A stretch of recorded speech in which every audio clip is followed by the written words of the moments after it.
मेरे बेटे का एसएससी का एग्ज़ाम था। एग्ज़ामिनेशन सेंटर मेरे घर से तकरीबन 20 से 25 किलोमीटर दूर एक स्कूल में पड़ा था। मैंने अपने पति राजेश से कहा कि वो मेरे बेटे आकाश के साथ चले जाएं, लेकिन उनके पास समय नहीं था, तो आकाश के साथ मैं ही निकल गई। लगभग 12 बजे की तरफ बच्चों की एंट्री हो गई थी।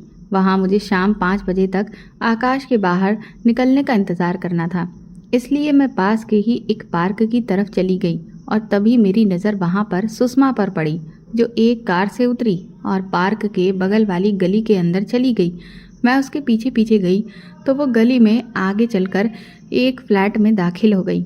मैं वहाँ से वापस आई और पार्क में बैठकर अपने बेटे का इंतज़ार करने लगी। मैं सुषमा के बारे में सोच रही थी। वो देखने में किसी अच्छे घर की औरत लगती है, फिर वो इन गलत कामों में कैसे पड़ गई? सुषमा के बारे में मेरी ये सोच बेबुनियाद नहीं थी। सुषमा मेरे घर के बिल्कुल सामने वाले फ्लैट में अकेले ही रहती थी और उसके बारे में आसपास के सभी लोगों का यही कहना था कि वो गलत काम में है। आज मैंने उसे खुद अपनी आंखों से एक फ्लैट के अंदर जाते हुए देखा तो मेरा ये शक यकीन में बदल गया था। मेरे बेटे का एग्ज़ाम खत्म होने तक मैं पार्क में बैठी रही और पार्क के सामने वाले फ्लैट से सुषमा के बाहर निकलने का इंतज़ार करती रही, लेकिन वो नहीं आई। एग्ज़ाम ख़त्म हो गया और मैं अपने बेटे आकाश को लेकर वापस अपने घर आ गई। रात को जब मेरी नज़र सुषमा के फ्लैट पर पड़ी तो वहाँ लाइट जल रही थी, जिसे देख मैं समझ गई कि वो घर वापस आ गई है। सुषमा का फ्लैट सेकंड फ्लोर पर था और मेरा फ्लैट भी सुषमा के बिल्कुल सामने वाली बिल्डिंग में सेकंड फ्लोर पर ही था। जब सुषमा के घर की खिड़की खुली होती तो उसका बेडरूम मेरे बेडरूम की खिड़की से बिल्कुल साफ नज़र आता था। अक्सर मैं अपने कमरे की खिड़की से सुषमा को देखती, जो अपने किसी ग्राहक के साथ मुझे नज़र आती थी। अगर सुषमा अपनी खिड़की बंद भी कर लेती तो भी उसके कमरे के अंदर जो उजाला होता था उसमें मैं उसकी हरकतों को अपने बेडरूम से आराम से देख सकती थी।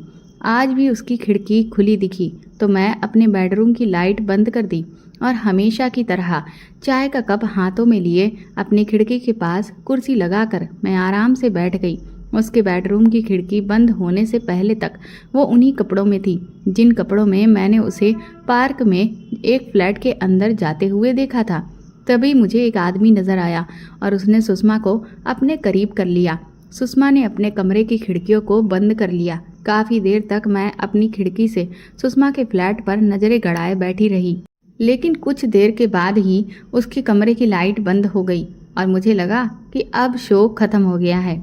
मेरे सामने चल रहे लाइव शो के ख़त्म होते ही मैं भी रात के खाने की तैयारी करने के लिए किचन में चली गई। थोड़ी देर बाद जब मेरे पति अपनी ड्यूटी से वापस घर लौटे और मैं उन्हें और आकाश को खाना खिलाने में बिजी हो गई। कुछ दिनों बाद जब एसएससी का रिजल्ट आया तो मेरा बेटा आकाश बहुत दुखी हुआ। मेरे बेटे ने बहुत अच्छी तैयारी की थी, लेकिन उसका रिजल्ट खराब था। हालांकि पढ़ने में आकाश दूसरे बच्चों से कहीं ज़्यादा बेहतर था। 12वीं में तो उसने अपने स्कूल में टॉप किया था, लेकिन एसएससी के एग्ज़ाम में वो अपनी काबिलियत नहीं दिखा पाया, जिसकी वजह से वो बहुत उदास हो गया था। अपने इकलौते बेटे को उदास देखकर मुझे भी बिल्कुल अच्छा नहीं लग रहा था। इसलिए अगले दिन सुबह जब राजेश ड्यूटी के लिए तैयार हो रहे थे तब मैं नाश्ता लेकर उनके पास गई और उनसे कहा कि आकाश को कुछ दिनों के लिए कहीं पर घुमा लाते हैं, जिससे उसका स्ट्रेस थोड़ा कम हो जाएगा और इसी बहाने हम लोगों का भी एक छोटा सा टूर हो जाएगा। राजेश ने कहा, ठीक है, मैं आज ही ऑफिस पहुंचकर एक हफ्ते की छुट्टी ले लेता हूं। दोपहर के वक्त मैं अपने कमरे में आराम कर रही थी कि राजेश का फ़ोन आया और वो कहने लगे, मीनाक्षी, 1 सप्ताह की छुट्टियां मुझे मिल गई हैं। अब तुम बताओ कि मैं कहाँ का रिजर्वेशन कराऊं। मैंने तुरंत ही उनसे कहा कि शिमला जाना कैसा रहेगा। राजेश बोले, ठीक है, तुम अगर कहती हो तो हम लोग शिमला ही चलते हैं, वो भी कल ही। मैं ऐसा करता हूँ कि शिमला का रिजर्वेशन अभी करवा कर तुम्हें सारी डिटेल सेंड कर देता हूँ। तुम भी अपनी सारी तैयारियाँ शुरू कर दो। जब राजेश ने मुझे रिजर्वेशन की डिटेल भेजी तो मैं तो खुशी से उछल पड़ी, क्योंकि अगले दिन दोपहर की ही ट्रेन थी और मैंने जब ये बात अपने बेटे आकाश को बताई तो वो भी बेहद खुश हो गया। हम दोनों माँ बेटे शिमला जाने की तैयारी में लग गए। मैं बहुत खुश थी क्योंकि पूरे 20 साल बाद मुझे शिमला जाने का दोबारा मौका मिला था। तब भी हम 3 लोग ही वहाँ गए थे, मैं, मेरा प्रेमी नवीन और आकाश। हालांकि उस वक्त आकाश मेरे पेट में था। शिमला की वादियों में नवीन की बहुत सी यादें थीं, जिन्हें फिर से सहेजने का मौका मुझे 20 साल बाद मिलने वाला था। रात के लगभग 8 बज रहे थे। मैं खाना बनाकर राजेश का इंतजार कर रही थी कि तभी मेरी नज़र सुषमा के फ्लैट पर पड़ी, जिसकी लाइट अभी ऑन हुई थी और खिड़की भी अभी खुली थी। इसका मतलब ये था कि सुषमा अभी अभी घर में दाखिल हुई थी।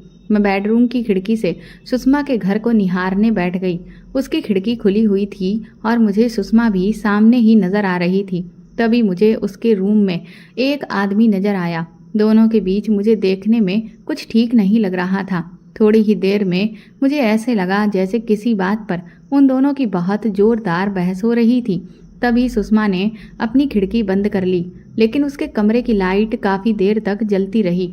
उसकी खिड़की बंद होने के बाद जब तक उसकी लाइट जलती रही, तब तक मैं अपनी खिड़की से उसके बेडरूम पर नज़रें बनाए हुए बैठी रही थी। खिड़की बंद होने के कुछ देर बाद ही मुझे कमरे की लाइट में दिख रही परछाइयों से ये पता चल रहा था कि वो लोग कुछ हाथापाई करते हुए नजर आ रहे थे। और अगले ही पल में मुझे एक चीख भी सुनाई दी और इस चीख के बाद उस कमरे की लाइट भी बंद हो गई। सुषमा के घर के अंदर का नज़ारा देखकर इस बार मैं घबरा गई थी। मुझे लगा कि शिमला से वापस आते ही मैं राजेश से कहकर यहाँ से कहीं दूर दूसरा घर लेने के लिए बोल दूंगी, क्योंकि जिस जगह सुषमा जैसी गंदी औरत रहती हो उस जगह अब मैं और नहीं रह सकती थी। कल को मेरे बेटे की शादी हो जाएगी और अगर पड़ोसी इतना गंदा होगा तो फिर उसकी बढ़ती हुई फैमिली पर क्या असर पड़ेगा। मैं अगले 1 घंटे तक सर पर हाथ रखकर यही सब सोचती रही थी कि तभी मेरे पति राजेश भी वापस आ गए और बोले कि ऑफिस में आज ज़्यादा काम होने की वजह से मेरे सिर में बहुत तेज़ दर्द हो रहा है और इसीलिए वो रात का खाना भी नहीं खाएंगे। मैंने राजेश को सर दर्द की दवा दी, जिसे खाकर वो बेडरूम में वापस जाकर सो गए। राजेश के सो जाने के बाद हम दोनों माँ बेटे रात के खाने में बिजी हो गए।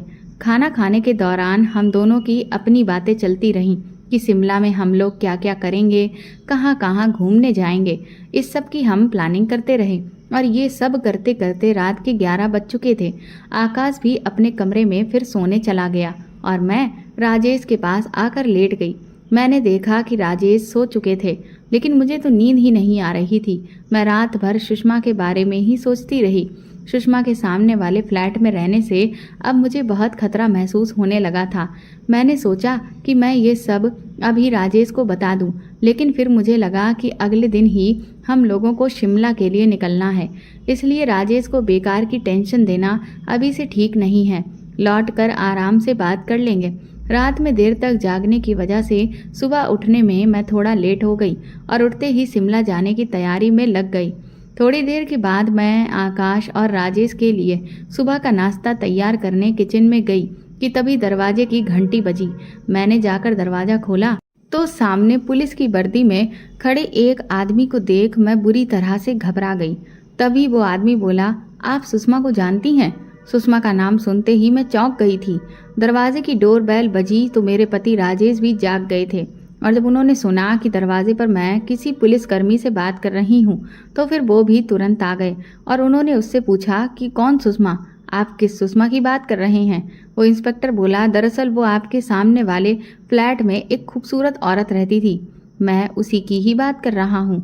राजेश ने कहा कि हमारा और सामने वाले फ्लैट का बिल्डर एक ही है और इसीलिए दोनों का एड्रेस लगभग एक जैसा ही है। सुषमा का एड्रेस हाथों में लिए कई बार लोग हमारे घर का डोर बेल बजा देते हैं। सुषमा को बस मैं इतना ही जानता हूँ। आप ये बताइए कि आप हमसे सुषमा के बारे में क्यों पूछ रहे हैं? तो वो इंस्पेक्टर बोला, दरअसल कल रात 9 से 10 बजे के बीच सुषमा ने अपने कमरे में फांसी लगाकर खुद की जीवन लीला खत्म कर ली। सुषमा के फ्लैट की डुप्लीकेट चाबी उसकी नौकरानी मीना के पास रहती है। सुबह जब वो झाड़ू पोछा करने के लिए सुषमा के फ्लैट के अंदर दाखिल हुई तो अपनी मालकिन को इस तरह से पंखे से लटकता देख उसकी चीख निकल गई और उसने तुरंत ही पुलिस को कॉल करके सब बता दिया। आप लोग सुषमा के पड़ोसी हैं, इसीलिए आपसे पूछताछ करना जरूरी था। शायद आप लोग सुषमा के बारे में कुछ जानते हों। राजेश बोले, हम लोग सुषमा के बारे में जितना जानते थे मैंने आपको बता दिया। तो पुलिस वाले ने कहा कि अच्छा ठीक है, मैं चलता हूँ। आप लोगों को सुषमा के बारे में कभी कुछ भी याद आए तो ये मेरा नंबर है, इस पर आप मुझे कॉल करके तुरंत ही बता दीजिएगा। इतना कहकर वो पुलिस वाला वहाँ से जा चुका था, लेकिन हम दोनों पति पत्नी के होश उड़ चुके थे। घर से बाहर निकले तो देखा कि सुषमा के फ्लैट के आसपास लोगों की भारी भीड़ जमा थी। सुषमा के बारे में लोग तरह तरह की बातें कर रहे थे। सुनीता आंटी को भीड़ में देखकर मैं भी उनके करीब चली गई। मुझे देखते ही वो कहने लगी, जैसी करनी वैसी भरनी। न जाने कितने ही आदमियों के साथ इसके गलत रिश्ते थे। ये औरत ऐसी ही थी। आखिर में उसे क्या हासिल हुआ? खुद की इज्जत को तबाह करके कोई भी सुकून नहीं खरीद सकता, और ऐसे लोग तो बेमौत ही मारे जाते हैं। पड़ोस में इतनी बड़ी वारदात होने की वजह से मेरा शिमला जाना अब मुझे मुश्किल लग रहा था। मैं घर आकर अपना सिर पकड़कर बैठ गई। सुषमा के बारे में सोचने लगी। कल रात को जो कुछ भी मैंने देखा, क्या वो मुझे राजेश को सब बता देना चाहिए? फिर मुझे लगा कि 20 साल बाद तो शिमला जाने का जैसे तैसे मौका मिला है। अब ये सब बात कर मैं क्यों बेवजह अपनी सरदर्दी मोल ले लूं? सुषमा को तो उसके गलत कर्मों की सजा आज नहीं तो कल मिलनी ही थी। उसकी वजह से मैं अपना टूर क्यों बर्बाद करूं? तभी राजेश मेरे करीब आए और बोले, मीनाक्षी तुम ही बताओ अब क्या करें? पड़ोस में तो इतनी बड़ी वारदात हो गई है, और ऐसे में क्या हमारा शिमला जाना ठीक रहेगा? मैंने कहा कि उस वारदात से भला हमारा क्या लेना देना है? सुषमा कोई अच्छी औरत तो थी नहीं, ना जाने वो कितनों का घर बिगाड़े बैठी थी। उसे तो एक ना एक दिन मरना ही था, तो उसके लिए हम क्यों टेंशन लें? रोज ही ना जाने ऐसी कितनी ही वारदातें होती हैं, तो क्या हम उसके लिए जीना छोड़ दें? देखो हमारा सामान तैयार है, इसलिए तुम स्टेशन तक जाने के लिए कैब बुक कर लो और हम लोग भी यहाँ से निकलते हैं। मेरी इस बात पर राजेश थोड़ी देर के लिए खामोश हो गए। फिर वो मेरे करीब आकर बैठकर बोले, मीनाक्षी वो औरत भले ही कैसी भी थी, लेकिन थी तो वो हमारी पड़ोसी ही ना, और इंसानियत नाम की भी कोई चीज़ होती है। हम एक दिन बाद भी तो शिमला जा सकते हैं। वैसे भी मैंने 1 हफ्ते की छुट्टी ली है। आज हम शिमला का ट्रिप कैंसिल कर देते हैं और मैं कल के लिए दोबारा रिजर्वेशन करवा लेता हूँ। मैं तो शिमला जाने के लिए बेताब बैठी थी, लेकिन मेरे पति की बात भी अपनी जगह पर सही थी। एक दिन रुक जाने में कोई बुराई नहीं थी। मैं घर के ज़रूरी काम निपटा कर सुषमा के फ्लैट की ओर गई तो मुझे पता चला कि पुलिस उसकी बॉडी को पोस्टमार्टम के लिए ले जा चुकी है और उसके फ्लैट को सील भी कर दिया गया है। ये सब जानकारी लेकर मैं वापस अपने घर लौट आई। शाम को मेरे घर की घंटी बजी तो राजेश ने दरवाज़ा खोला। वहीं पुलिस वाला दोबारा सामने खड़ा था। उसने कहा कि क्या मैं अंदर आ सकता हूँ? राजेश ने उसे अंदर बुला लिया और मुझे चाय लाने का इशारा किया तो मैं किचन की तरफ चली गई और 2 लोगों की चाय चढ़ाकर वापस लौट आई। पुलिस वाले ने कहा कि मेरा नाम अमित है और इस केस की जांच मैं ही कर रहा हूँ। हमने इस गली में लगे कुल 4 सीसीटीवी कैमरास के फुटेज की जांच की है। सुषमा के फ्लैट में कुल 4 फ्लोर हैं और सुषमा 2nd फ्लोर पर रहती थी। शुरुआती जांच में हमने देखा कि रात के 9 बजे के करीब सुषमा अपनी बिल्डिंग में दाखिल हुई। उसकी बिल्डिंग में दाखिल होने के कुछ समय पहले और कुछ समय बाद में भी कई लोग बिल्डिंग में दाखिल हुए। बिल्डिंग के चारों ओर फ्लोर पर रहने वाले सभी लोगों से हमने उन लोगों की पहचान करवाई तो ऐसा कोई व्यक्ति हमें सीसीटीवी फुटेज में नहीं मिल पाया जो संदिग्ध हो। इसलिए अभी तक की जांच में तो यही नजर आ रहा था कि उसने खुद ही अपनी जीवन लीला समाप्त की है।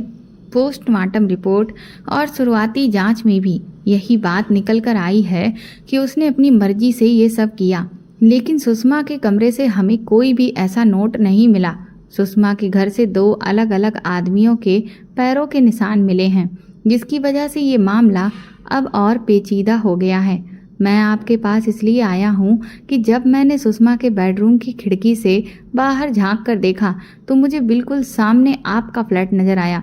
अगर रात में उसके घर में कोई आया और उसने सुषमा की हत्या की है तो आपके घर तक उसके चीखने की आवाज़ भी ज़रूर आई होगी, या अगर उस वक्त आपकी खिड़की खुली होगी तो शायद आप लोगों ने कुछ तो ज़रूर देखा ही होगा।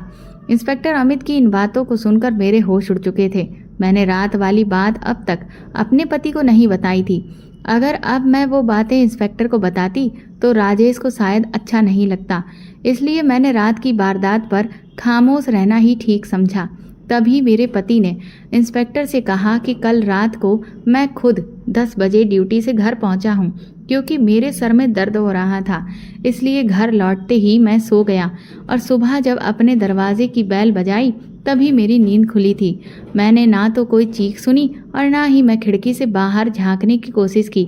इंस्पेक्टर ने मेरी ओर देखा और पूछा, बहन जी, ये तो घर में थे नहीं, आपने या आपके बेटे ने ऐसा कुछ देखा सुना हो तो बताइए। मैंने झट से कहा कि नहीं, मैंने भी कुछ नहीं देखा और मेरा बेटा तो उस वक्त अपने रूम में बैठकर पढ़ रहा था, इसलिए उसने भी ऐसा कुछ नहीं देखा सुना होगा। इंस्पेक्टर ने जब मेरी ओर देखा तो मैं तभी घबरा गई थी। उसका सवाल सुनकर तो मैं और भी ज़्यादा बेचैन हो गई। मैं अपने चेहरे की बेचैनी को छुपाने की भरसक कोशिश भी की, लेकिन मैं कोई सातिर अपराधी तो थी नहीं। इसलिए इंस्पेक्टर ने मेरी घबराहट को महसूस कर लिया और बोला, क्या मैं वो कमरा देख सकता हूँ जिसकी खिड़की सुषमा के फ्लैट से नजर आती है? इंस्पेक्टर को लेकर राजेश बेडरूम की ओर चले गए, लेकिन मेरे पसीने छूटने शुरू हो चुके थे। इंस्पेक्टर ने पूरे घर का जायजा लिया और फिर वापस आकर सोफे पर बैठ गया। मैं ये भी भूल चुकी थी कि मैंने किचन में चाय चढ़ाई हुई है। जब चाय जलने की महक राजेश की नाक तक पहुंची तो उन्होंने मुझसे कहा, मीनाक्षी, चाय लेकर आओ। चाय की एक चुस्की लेकर इंस्पेक्टर ने कप टेबल पर रख दिया और बोला, क्या मैं आपके लड़के से कुछ पूछताछ कर सकता हूँ? राजेश ने कहा, देखिए सर, जितना हम लोग जानते थे आपको सब बता चुके हैं। अब इस मामले में मेरे बेटे को मत घसीटिए, क्योंकि वो बस एक स्टूडेंट है और उसका एसएससी का रिजल्ट भी खराब आने से वो काफ़ी स्ट्रेस में है। आपकी बातों से वो और ज़्यादा घबरा जाएगा। उसके स्ट्रेस को दूर करने के लिए ही तो हम लोग आज शिमला के लिए निकलने वाले थे, लेकिन पड़ोस में हुई वारदात की वजह से हम लोगों ने आज का ट्रिप कैंसिल कर दिया। इंस्पेक्टर ने कहा, ठीक है, कोई बात नहीं, आप लोग कल शिमला के लिए निकल जाइए और अपना नंबर मुझे दे दीजिए, ताकि कोई भी ज़रूरत हो तो मैं फिर आपसे कभी भी बात कर सकूं। इंस्पेक्टर के जाने के बाद पूरे दिन मैं टेंशन में रही। राजेश ने मुझे समझाने की कोशिश भी की, लेकिन इंस्पेक्टर की बातों से मुझे एक अनजाना सा डर सताने लगा था। सुषमा के रूम में एक आदमी को मैंने खुद अपनी आंखों से देखा था। मुझे यकीन था कि उसी आदमी ने ही सुषमा को मारकर फांसी पर लटकाया होगा, जिसे पुलिस समझ रही है कि सुषमा ने खुद ये किया है। दरअसल ये हत्या का मामला था और इस हत्या की चश्मदीद गवाह मैं होती। अगर मैं पुलिस को सब कुछ बता दूं तो हो सकता है कि कातिल जल्दी पकड़ा जाए, लेकिन अब तक देर हो चुकी थी। अब अगर मैंने अपना बयान बदला तो मैं राजेश की नज़र में भी गिर जाऊंगी। यही सोचकर मैंने तय कर लिया कि किसी भी सूरत में मैं अब किसी को कुछ नहीं बताऊंगी। अगले दिन हम लोग शिमला के लिए निकल पड़े। शिमला पहुंचे तो रात हो चुकी थी। ट्रेन से उतरने के बाद हम लोगों ने टैक्सी पकड़ी और शिमला मार्केट की ओर चल दिए। वहां पहुंची तो सामने ही शिमला कॉटेज नजर आया, जो पिछले 20 सालों में बहुत ज़्यादा नहीं बदला था। मैंने राजेश से कहा कि हमारे ठहरने के लिए ये होटल अच्छा रहेगा, तो राजेश ने भी मेरी बात मानकर शिमला कॉटेज की ओर बढ़ गए। वो होटल महंगा होने के कारण राजेश ने हम तीनों लोगों के लिए एक ही रूम बुक किया, और ये संयोग था या मेरी मोहब्बत की ताकत थी कि हमें कमरा नंबर 114 ही मिल गया था। इस कमरे से मेरी पुरानी यादें जुड़ी हुई थीं, इसलिए कमरे के अंदर पहुंचते ही मेरे दिल को बेहद सुकून मिला। मेरा बेटा आकाश भी कमरे में आकर राहत महसूस कर रहा था। ऐसा लग रहा था जैसे आकाश के लिए कमरा नया नहीं हो, लेकिन मैं जानती थी कि आकाश पिछली बार जब इस कमरे में आया था तब वो मेरे पेट में था और मैं अपने प्रेमी नवीन के साथ यहाँ आई थी। शिमला कॉटेज के रूम नंबर 114 में इस वक्त हम 3 लोग थे। खाना खाकर कल के टूर की पूरी प्लानिंग करने के बाद दोनों बाप बेटे बेड पर लेट गए और मैं एक गद्दा रजाई लेकर ज़मीन पर लेट गई और 20 साल पुरानी यादों में खो गई थी। तब मैं अपने घर पर रहती थी और कोचिंग के लिए पास ही के चौराहे पर जाया करती थी। वहाँ मुझे नवीन मिला, जो मेरी ही कोचिंग में पढ़ाता था। मैं नवीन से बहुत प्यार करने लगी थी, लेकिन मैं जानती थी कि नवीन से शादी करना हम दोनों के लिए बेहद मुश्किल फैसला साबित होने वाला था, क्योंकि नवीन पहले से शादीशुदा था। इधर जब मेरे घर वालों को नवीन से मेरी नज़दीकियों के बारे में पता चला तो उन्होंने मेरी कोचिंग छुड़वा दी। नवीन मेरे घर से काफ़ी दूरी पर रहता था, इसलिए कोचिंग छूटने के बाद बड़ी मुश्किल से हमारी मुलाकातें हो पाती थी। घर वालों ने राजेश से मेरी शादी करने का मन बना लिया था। उस वक्त राजेश भी मेरे घर पर किराए पर रहकर अपनी नौकरी की पढ़ाई कर रहा था। राजेश बेहद संपन्न परिवार का लड़का था, इसलिए मेरे घर वालों ने राजेश को मेरे घर में कमरा दे दिया ताकि मैं और राजेश एक दूसरे के करीब आ जाएं। मेरे पापा का ये आइडिया कामयाब हो गया क्योंकि राजेश भी काफ़ी हैंडसम और अच्छा लड़का था। मैं पढ़ाई के बहाने जब भी राजेश के रूम में जाती तो मेरे घर वाले खुश होते, लेकिन मेरे कोचिंग जाने की बात सुनते ही मेरे मम्मी पापा बेहद गुस्सा हो जाते। फिर भी मैं किसी न किसी बहाने से नवीन से मिलती रहती थी। एक दिन मैं अपने घर की छत पर राजेश के रूम में थी। इसी बीच राजेश ने मुझसे नज़दीकियां बढ़ाईं और फिर हमारे बीच वो सब हो गया जिससे मैं अब तक बचती हुई आ रही थी। राजेश के रूम से लौटने के बाद मैं अपने कमरे में वापस आई और रोने लगी। मुझे ऐसा लगा कि मैंने नवीन के साथ बहुत बड़ा धोखा कर दिया है। अगर मैं नवीन से सच्चा प्यार करती हूँ तो फिर राजेश के साथ वो सब क्यों? मैं नवीन के साथ जब भी मिलती तो गोलियों का इस्तेमाल करती ताकि मैं प्रेगनेंसी से बच जाऊं, और राजेश के साथ वो सब होने के बाद भी मैंने तुरंत अपने बेड के नीचे छुपी हुई गोलियां निकाली और उसमें से 2 गोलियों को खा गई। इस घटना को 20 दिन बीत गए। इसी बीच मैंने राजेश से दूरी बनाए रखी। राजेश भी उस दिन की घटना से बेहद शर्मिंदा था, इसलिए वो भी मुझसे नज़रें चुराने की कोशिश में लगा रहा। एक दिन मैं घर से बहाना बनाकर निकली और सीधे नवीन के पास चली गई। तब नवीन मुझे साथ लेकर अपने एक स्टूडेंट के रूम पर पहुंचा। इस रूम में नवीन और मेरे अलावा कोई भी नहीं था। पूरा दिन हम दोनों उस कमरे में रहे और हमारे बीच कोई दूरी नहीं रही। मैं शाम को घर लौटी तो पता चला कि राजेश अपने गांव वापस चला गया है। मुझे अब राजेश की कोई परवाह नहीं थी। मैंने तय कर लिया था कि मैं राजेश से नहीं बल्कि नवीन से शादी करूंगी। राजेश की पहली बीवी बनने से अच्छा था कि मैं नवीन की दूसरी बीवी बन जाऊं। लेकिन ये होगा कैसे? तब मेरे दिमाग में एक आइडिया आया कि मैं आज पूरे दिन नवीन के साथ थी, पर मैंने तय किया कि मैं आज कोई गोली नहीं खाऊंगी और कुछ महीनों के बाद मैं नवीन पर शादी के लिए दबाव बनाऊंगी तो फिर वो अपने बच्चे के लिए मजबूर हो जाएगा और फिर उसे मुझसे शादी करनी ही पड़ेगी। 2 सप्ताह के बाद जब मैं खुद से अपना प्रेगनेंसी टेस्ट किया तो मेरी खुशी का ठिकाना नहीं रहा। मेरे पेट में नवीन का बच्चा पल रहा था, लेकिन मैंने सब्र से काम लिया। अगर इस वक्त मैं नवीन को ये बात बता देती तो वो मुझ पर बच्चे को हटाने का दबाव बनाता, इसलिए मैंने सही वक्त का इंतजार किया। और जब मुझे लगा कि अब मामला नवीन के हाथ से निकल चुका है, मैंने उसे शिमला चलने के लिए मना लिया। मैं घर में बहाना करके एक दिन के लिए नवीन के साथ शिमला पहुंच गई और तब मुझे शिमला कॉटेज में यही 114 नंबर का रूम मिला था। पूरा दिन हम लोग शिमला में घूमे और जब वापस चलने का समय हुआ तब मैंने नवीन से कहा कि मेरे पेट में तुम्हारा बच्चा है, अब तुम मुझसे शादी के लिए इनकार नहीं कर सकते। नवीन ने बच्चा हटाने की काफ़ी मिन्नतें की, लेकिन मैंने ऐसा करने से साफ इनकार कर दिया। शिमला से घर आने के कुछ दिनों के बाद तक नवीन लगातार मुझे मनाने की कोशिश करता रहा, लेकिन जब उसे लगा कि मैं पीछे हटने वालों में से नहीं हूँ तो फिर वो उस जगह को छोड़कर गायब हो गया। मैंने नवीन के हर जानने वाले से उसके बारे में पता किया, लेकिन मुझे उसकी कोई खबर नहीं लग पाई। वो उस शहर से हमेशा के लिए कहीं दूर जा चुका था। ये देखकर मैं बेहद घबरा गई थी, क्योंकि दिन ब दिन मेरा पेट अब भारी हो रहा था।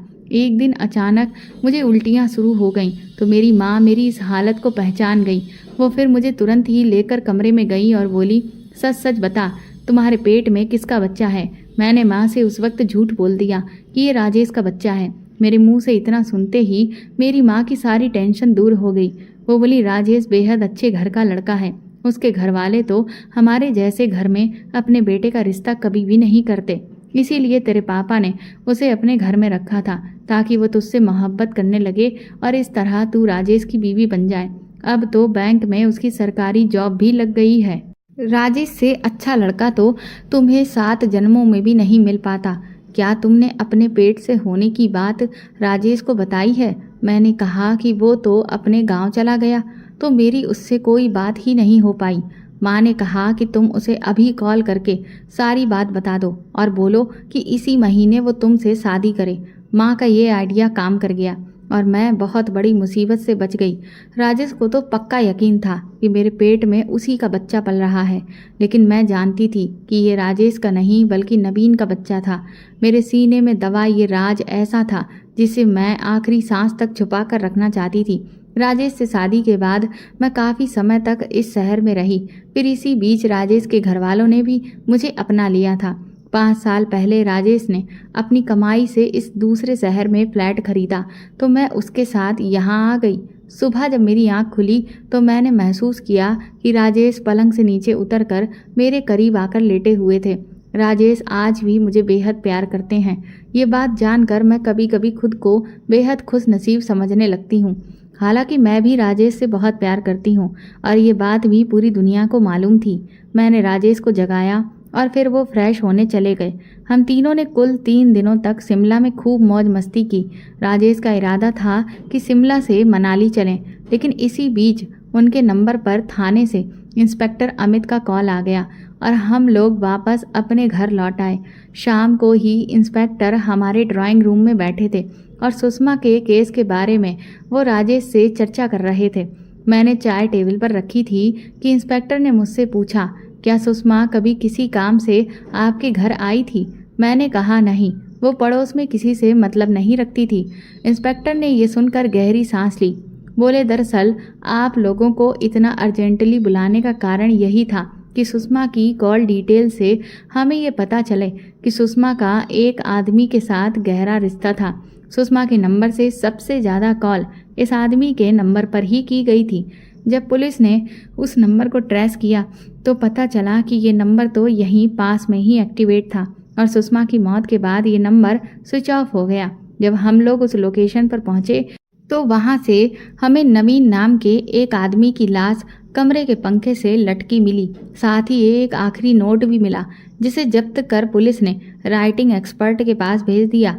इंस्पेक्टर के मुंह से नवीन का नाम सुनकर एक बार फिर से मेरे होश उड़ चुके थे। अब मैं समझ गई थी कि उस दिन सुषमा को मैंने जब उस जगह पर देखा था तो वो नवीन से ही मिलने गई थी, क्योंकि ये वही जगह थी जहाँ पर मेरे बेटे का सेंटर पड़ा था। तभी राजेश ने कहा कि आपने हमें इतनी अर्जेंटली क्यों बुलाया है? सर, इंस्पेक्टर ने कहा, क्योंकि नवीन के नंबर से आपके नंबर पर कॉल हुई है। इतना ही नहीं, सुषमा से भी आपका संपर्क था। ये बात हमें सुषमा के कॉल डिटेल से पता चली है, इसीलिए आपको इसी वक्त मेरे साथ थाने चलना होगा और मुझे आपके वो जूते भी चाहिए जो आप 9 तारीख की उस रात पहनकर ड्यूटी गए थे। इंस्पेक्टर की इस बात से मैं सदमे में आ गई थी। राजेश के चेहरे का भी रंग उड़ चुका था। पुलिस राजेश को थाने ले गई और मैं भी राजेश के साथ थाने पहुंच गई। शाम तक राजेश से पूछताछ होती रही। मुझे पक्का यकीन था कि वो बेकसूर है, लेकिन नवीन और सुषमा से राजेश का संपर्क होने की बात तो मैं समझ ही नहीं पा रही थी। रात के 8 बजे तक पुलिस ने मुझे थाने में ही रोका और राजेश को लेकर मेरे घर पहुंच गई। 1 घंटे के बाद ही पुलिस राजेश को थाने वापस लाई और रात के 10 बजे हम दोनों पति पत्नी को पुलिस ने अपनी गाड़ी में बिठाया और हमारे घर पर छोड़ दिया। जाते समय इंस्पेक्टर अमित ने मेरे पति से कहा, राजेश जी, हम आपको इसलिए छोड़ रहे हैं क्योंकि हमें सुषमा का आखिरी नोट आपके घर से मिल चुका है और नवीन का आखिरी नोट तो हमें पहले ही मिल चुका था। आप एक भले इंसान हैं, लेकिन जब तक जांच फाइनल नहीं हो जाती तब तक आप इस शहर को छोड़कर कहीं नहीं जा सकते। हम आपके दिए हुए सारे सबूतों पर एक बार फिर से गौर करेंगे। याद रखिए कि जब तक सुषमा का केस कोर्ट में चलेगा आपको भी कोर्ट के चक्कर लगाने पड़ेंगे। अमित के जाने के बाद राजेश मेरे करीब आए, लेकिन मैं उनसे बेहद नाराज थी। मैंने आकाश को आवाज़ लगाई, वो भी बेहद घबराया हुआ था। मैंने उससे कहा कि सब ठीक है, तुम्हें टेंशन लेने की कोई ज़रूरत नहीं है। तुम जाओ और बाहर से रात का खाना ले आओ, वरना कहीं ऐसा ना हो कि होटल बंद हो जाए। आकाश के जाने के बाद मैंने राजेश से गुस्से में कहा कि तुम 20 साल से मेरे साथ हो। मैं तुम्हें दुनिया का सबसे अच्छा पति समझती रही, लेकिन तुमने मुझे ये नहीं कभी बताया कि तुम्हारे सुषमा से भी गलत रिश्ते थे, वरना आज तुम इतनी बड़ी मुसीबत में ना फंसते। मुझे पूरी बात बताओ कि तुम्हारा सुषमा और नवीन से क्या रिश्ता था? राजेश ने कहा कि ये बात 21 साल पुरानी है। तब मेरी शादी हो चुकी थी। मैं एसएससी की तैयारी कर रहा था और मेरी बीवी सुषमा भी बीएड की तैयारी में थी। मैंने अपने घर वालों को राजी किया कि वो हम दोनों पति पत्नी को दूसरे शहर जाने की अनुमति दे। ताकि हम वहाँ रहकर अपनी अपनी तैयारी कर सकें। मेरे घर वाले काफ़ी समझदार थे। उन्हें भी लगा कि छोटे कस्बे में रहकर हम लोग कुछ बड़ा नहीं कर पाएंगे, इसलिए मेरे पिताजी ने हमें अपने छोटे भाई के पास दूसरे शहर जाने की अनुमति दे दी। सुषमा और मैं अपनी पढ़ाई के लिए दूसरे शहर आ गए। वहाँ पर मेरे चाचा का घर था और मैं और सुषमा उन्हीं के यहाँ रहने लगे। मैंने नज़दीकी कोचिंग में सुषमा का एडमिशन करवा दिया। कुछ समय के बाद ही सुषमा अचानक गायब हो गई। मैंने उसे बहुत ढूंढा, लेकिन उसकी कोई खबर नहीं लगी। इस घटना से सबसे ज़्यादा मैं दुखी हुआ, क्योंकि अपनी बीवी को मैं दूसरे शहर पढ़ाने के लिए लाया था और इसके लिए मैंने अपने घर वालों को खुद राजी किया था। फिर 1 साल बाद मुझे सुषमा के बारे में जानकारी मिली कि उसने अपनी ही कोचिंग वाले के साथ शादी कर ली थी। उसकी बेवफाई को जानकर भी मैंने उससे कुछ भी नहीं कहा। सुषमा के लिए नवीन बिल्कुल भी सही आदमी नहीं था, क्योंकि वो किराए पर रहने वाला एक मामूली सा आदमी था। मेरे घर वालों को जब सुषमा की लव मैरिज की बात पता चली तो उन्होंने इसका कसूरवार मुझे ही मान लिया और मुझसे अपने सारे रिश्ते तोड़ लिए। सुषमा से नवीन की शादी के बाद मैंने भी उस शहर को छोड़ दिया और तुम्हारे शहर में आकर रहने लगा। 1 साल बाद मेरी मुलाकात तुम्हारे पापा से हुई, जो मेरे गांव के ही रहने वाले थे। उनके ही कहने पर मैं तुम्हारे घर आकर रहने लगा। फिर तुमसे मेरी शादी हो गई। 15 सालों तक मेरा सुषमा से कोई संपर्क नहीं हुआ। 5 साल पहले जब मैं यहाँ आया तो मुझे एक दिन अचानक सुषमा मिली। वो नवीन के साथ किराए के मकान में रहती थी, लेकिन दोनों के हालात बेहद बुरे थे। तब मैंने ही सुषमा को सामने वाला फ्लैट खरीद कर दिया ताकि वो नवीन के साथ खुशी से रह सके। एक दिन नवीन घर आया भी था, तब तुम शायद मार्केट गई हुई थी। वो दीवार पर टंगी मेरी और तुम्हारी तस्वीरों को निहारने लगा और फिर ना जाने उसे क्या हुआ कि वो सीधे उठ खड़ा हुआ और फिर कभी इधर नहीं आया। सुषमा के पास भी वो केवल रात को ही आता और सुबह भोर में उठकर वापस अपने कमरे पर चला जाता। वहीं पर उसकी कोचिंग भी थी। पिछले कुछ दिनों से नवीन और सुषमा के बीच टेंशन चल रही थी। नवीन सुषमा पर दबाव डाल रहा था कि वो ये फ्लैट बेचकर सारे रुपए उसको दे दे, लेकिन सुषमा ऐसा करना नहीं चाहती थी। तुमसे नज़रें बचाकर कभी कभी मैं सुषमा के पास जाता था। 9 तारीख की रात नवीन और सुषमा की लड़ाई हुई थी। नवीन ने मुझे कॉल किया था, लेकिन जब तक मैं उसके फ्लैट पर पहुंचा तब तक सुषमा ने अपना जीवन खत्म कर लिया था। मुझे सुषमा का वो आखिरी नोट पड़ा मिला जो सुषमा ने मेरे लिए लिखा था और नवीन को कसूरवार ठहराया था। मुझे लगा कि जब ये आखिरी नोट पुलिस के हाथों लगेगा तो फिर ये जानकर कि सुषमा मेरी पहली बीवी है, मेरी बहुत ज़्यादा बदनामी होगी। पर जब ये बात तुम्हें मालूम चलेगी तो फिर ना जाने क्या होगा। इसीलिए मैंने वो नोट वहाँ से उठा लिया और घर आ गया। सुषमा मेरी बीवी थी, लेकिन मैंने उसकी मदद उसका पति होने के नाते नहीं की थी, क्योंकि उसे तो मैंने अपनी ज़िंदगी से कब का निकाल दिया था जब उसने मेरी मोहब्बत का कत्ल कर दिया। नवीन से शादी कर ली थी। मैंने सुषमा की मदद सिर्फ इंसानियत के नाते की थी। फिर भी अगर तुम्हें ये लगता है कि मैं गुनाहगार हूँ तो तुम मुझे जो चाहे सजा दे सकती हो।